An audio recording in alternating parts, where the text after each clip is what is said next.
সকল অনিয়ম ও দুর্নীতির বিরুদ্ধে ভূমি মন্ত্রীর কঠোর হুঁশিয়ারি। নোয়াখালীতে মোটরসাইকেলের ৩ আরোহীকে চাপা দিল লরি। কৃষি জমিতে হেভি মেটালের ঝুঁকি, সতর্ক করলেন কৃষিমন্ত্রী। রমজান মাসে ভ্রাম্যমাণ আদালত পরিচালনা করেছে জেলা প্রশাসন। নওগাঁয় সুলভ মূল্যে দুধ ও ডিম বিক্রি কার্যক্রমের উদ্বোধন। আমন্ত্রণ জানাচ্ছি বাংলাদেশ প্রতিদিন সারা দেশের সব খবরে। এতক্ষণ শুনছিলেন সংবাদ শিরোনাম, এবারে বিস্তারিত। সঙ্গে আছি আমি অনন্যন্তী।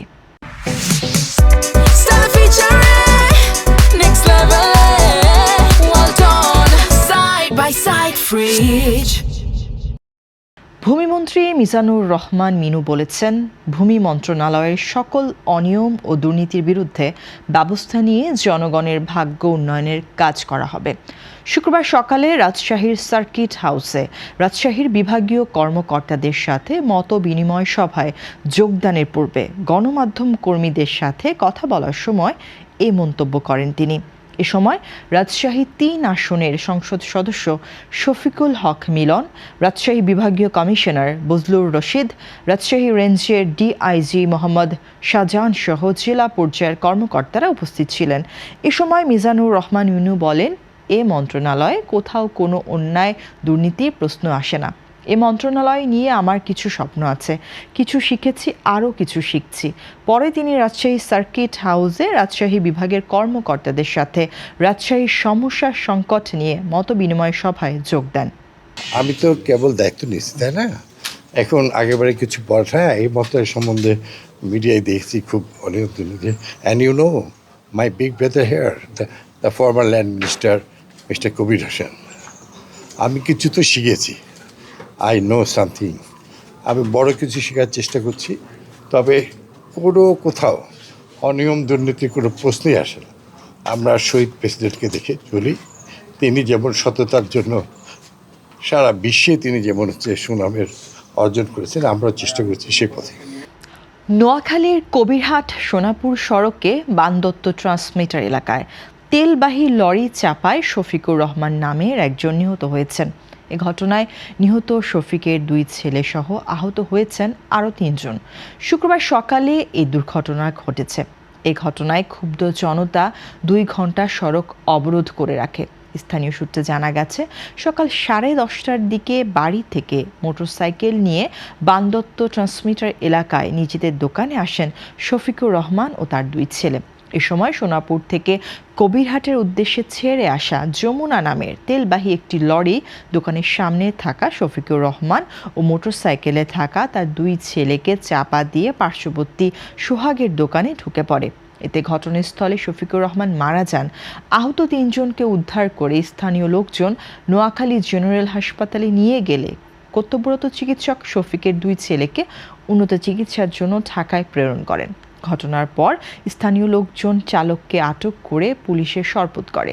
দুর্ঘটনার খবর পেয়ে স্থানীয় সংসদ সদস্য ফখরুল ইসলাম ও কবিরহাট থানা পুলিশ ঘটনাস্থলে এসে এ মোড়ে স্পিড ব্রেকার বা ফুটওভার ব্রিজ স্থাপন করা হবে এমন আশ্বাস দিয়ে যান। কবিরহাট থানার ভারপ্রাপ্ত কর্মকর্তা ওসি নিজামুদ্দিন ভূঁইয়া জানান, তেলবাহী গাড়িটি সহ চালক আটক রয়েছে।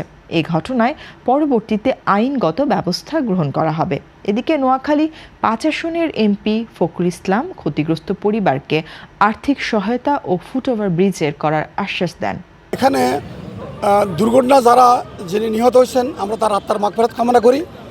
তাকে একজন নিরপরাধ মানুষ এখানে দুর্ঘটনা পতিত হয়েছে, যে কারণে যাদের কারণে যে দুর্ঘটনার কারণ হচ্ছে আমরা উদ্ঘাটন করার ব্যবস্থা করব। বিশেষ করে এখানে স্পিড ব্রেকার অথবা ফুটওভার ব্রিজ যে কোনো একটা, যেটা সম্ভব দ্রুততম সময়ের মধ্যে আমরা করার ব্যবস্থা করবো ইনশাল্লাহ। দ্বিতীয়ত হচ্ছে যারা আহত তাদের উন্নত সঠিক চিকিৎসার উদ্যোগ নেব ইনশাল্লাহ। আর যিনি নিহত হয়েছেন তার আত্মার মাগফিরাত কামনা করি এবং তার ক্ষতিপূরণের উদ্যোগ নেব আমরা। আসলে এটা একটা মর্মান্তিক ঘটনা। আমরা সংবাদ পেয়ে ঘটনাস্থলে তাৎক্ষণিক আসছি, এসে যেটা জানতে পারছি, এই যে দেখতে পাচ্ছেন যমুনা তেলবাহী একটা লরি ঘটনাস্থলে নিয়ন্ত্রণ হারিয়ে ওই মোটরসাইকেলের উপরে উঠাই দেয়। মোটরসাইকেলে শফিকুর রহমান সাহেব ছিল এবং ওনার 2 জন ছেলে ছিল। তো শফিক সাহেব যিনি বয়স্ক লোক, প্রায় 60 হবে ওনার বয়স, উনি ঘটনাস্থলে মারা গিয়েছে। আর ওনার 2 ছেলে বর্তমানে গুরুতর আহত অবস্থায় চিকিৎসাধীন আছে, চিকিৎসা চলতেছে, আমাদের আইনগত কার্যক্রম চলমান আছে। আর গাড়ির চালক আমাদের হেফাজতে আছে, গাড়ি তো আছে রাস্তায় দেখতে পাচ্ছেন, আইনগত ব্যবস্থা প্রক্রিয়াধীন আছে। কৃষি জমিতে হেভি মেটালের মাত্রা বেড়ে যাওয়ায় উর্বরতা কমছে এবং খাদ্য নিরাপত্তা ঝুঁকিতে পড়েছে। এ সমস্যার সমাধানে সরকার পরিকল্পনা গ্রহণ করেছে। শুক্রবার কুমিল্লা সার্কিট হাউসে কৃষি, খাদ্য, মৎস্য ও প্রাণী সম্পদ মন্ত্রী হাজী আমিনুর রশিদ ইয়াসিন সংশ্লিষ্ট কর্মকর্তাদের সঙ্গে মতবিনিময়কালে এসব কথা বলেন। তিনি আরও জানান, গোমতী চর থেকে মাটি কাটা রোধে জিরো টলারেন্স নীতি ঘোষণা করা হয়েছে। আজ থেকে গোমতীর 1 ইঞ্চি মাটিও কাউকে কাটতে দেওয়া হবে না। সভায় জেলা প্রশাসক মোহাম্মদ রেজা হাসান সভাপতিত্ব করেন। বিশেষ অতিথি ছিলেন পুলিশ সুপার আসাদুজ্জামান, মৎস্য অধিদপ্তরের মহাপরিচালক মোহাম্মদ আব্দুর রউফ, প্রাণী সম্পদ অধিদপ্তরের মহাপরিচালক ডক্টর আবু সুফিয়ান, পরিচালক শামসুল আলম, চট্টগ্রাম আঞ্চলিক খাদ্য নিয়ন্ত্রণ দপ্তরের পরিচালক SM কায়সার আলী এবং অন্যান্য বিভাগীয় জেলা পর্যায়ের কর্মকর্তারা।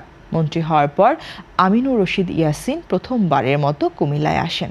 আমরা আশা করি আমাদের সরকার আগামী দিনগুলিতে ফুড সেফটির ব্যাপারে অনেক বেশি গুরুত্ব দেবে। এরই মধ্যে ফুড সেফটি অথরিটি নামে একটা অথরিটি ডেভেলপ করা হয়েছে। আমি জানতাম না, আমাদের কুমিল্লাতেও এটার অফিস আছে, আমাদের একজন অফিসারকে পেয়ে গেছে। ওই ডিপার্টমেন্টটা অনেক ইম্পর্টেন্ট। এক, আমার প্রায়োরিটি কুমিল্লা ডিভিশন প্রতিষ্ঠা করা। 2 অথবা 1-এর ক, আমার প্রায়োরিটি গোমতী থেকে মাটি কাটা জিরো টলারেন্স। পবিত্র রমজান মাসে নিত্য প্রয়োজনীয় দ্রব্যের বাজার মূল্য নিয়ন্ত্রণে রাখার লক্ষ্যে খাগড়াছড়ি বাজার মনিটরিং করেছে জেলা প্রশাসন। শুক্রবার সকালে খাগড়াছড়ি পৌর শহরে বাজার মনিটরিং কার্যক্রম পরিচালনায় দ্রব্যমূল্য তালিকা প্রদর্শন ও ক্রয় রসিদ দেখাতে না পারায় 2 ব্যবসায়ীকে জরিমানা করেন খাগড়াছড়ি জেলা নির্বাহী ম্যাজিস্ট্রেট দীপক কুমার শীল। এছাড়াও খাগড়াছড়ি পৌর শহরে পবিত্র রমজান মাসে বাজারে মুদি দোকানে নিত্য প্রয়োজনীয় ভোগ্যপণ্য, মাছ, মাংস ও সবজি বাজার মনিটরিং করে ব্যবসায়ীদের পণ্যের বাজার মূল্য তালিকা প্রদর্শন করা, পাইকারি ক্রয়ের রসিদ সংরক্ষণ, তেল বা কোনো প্রকার নিত্য প্রয়োজনীয় ভোগ্যপণ্য মজুত না করা ইত্যাদি বিষয় নিশ্চিত করার জন্য ব্যবসায়ীদের নির্দেশনা প্রদান করা হয়। রমজান মাস উপলক্ষে নওগাঁয় সুলভ মূল্যে দুধ ও ডিম বিক্রি কার্যক্রমের উদ্বোধন করা হয়েছে। শুক্রবার সকালে জেলা প্রাণী সম্পদ চত্বরে প্রধান অতিথি হিসেবে এর উদ্বোধন করেন সদর আসনের সংসদ সদস্য জাহিদুল ইসলাম ধলু। এ সময় জেলা প্রাণী সম্পদ অফিসার মোহাম্মদ মাহফুজার রহমান, অতিরিক্ত পুলিশ সুপার জয়ব্রত পালসহ অন্যান্য কর্মকর্তারা উপস্থিত ছিলেন। আয়োজকরা জানায়, প্রতিদিন 2400 পিস ডিম এবং 200 লিটার দুধ ন্যায্য মূল্যে বিক্রি করা হবে। পুরো রমজান মাস জুড়ে ডিম ও দুধ পাওয়া যাবে এবং সপ্তাহে 2 দিন গরুর মাংস বিক্রির ব্যবস্থাও থাকবে। দর্শক, এ ছিল এখনকার মতো সংবাদ। এতক্ষণের সঙ্গে থাকার জন্য ধন্যবাদ। পরবর্তী বুলেটিন দেখতে চোখ রাখুন বাংলাদেশ প্রতিদিনের ফেসবুক পেজ ও ইউটিউব চ্যানেলে।